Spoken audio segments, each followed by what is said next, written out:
Hi, ladies and gentlemen. This is Attorney Shah Parali, and we are going to talk about this report that came from the USCIS and analyzed by the National Foundation for American Policy. Courtesy, I'll put the link of this report on their website at the bottom of this below this video. And this is kind of disturbing, although we kind of knew something like that was happening.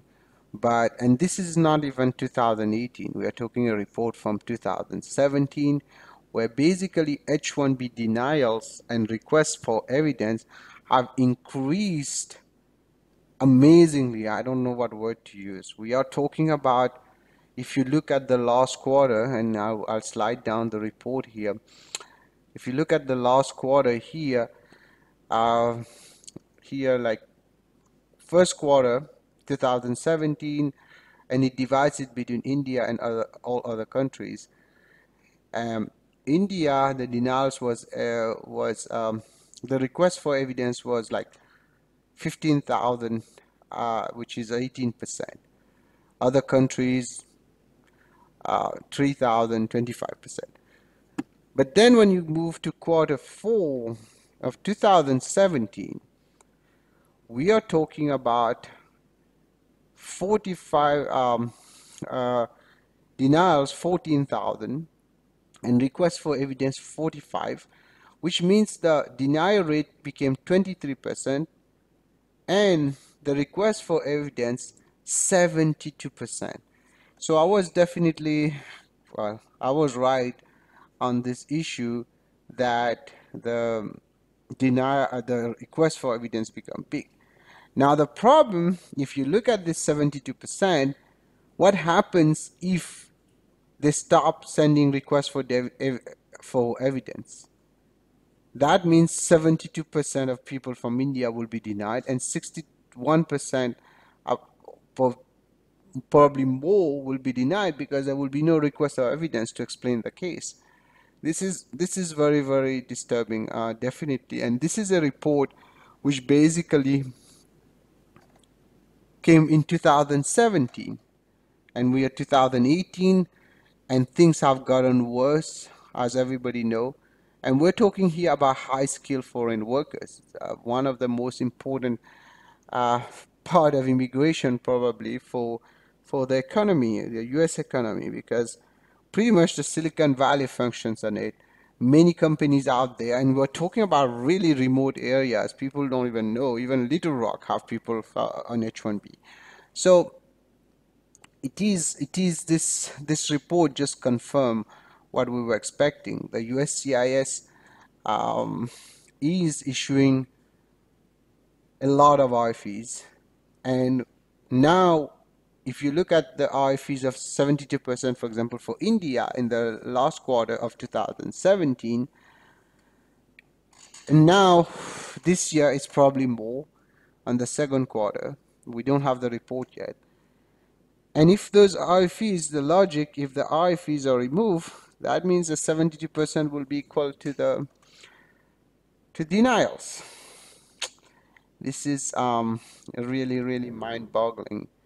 And if you look from comparison of Obama time, where it was only 17%, now it's 69% of RFEs, request for evidence as we call it, it's creating a lot of tension.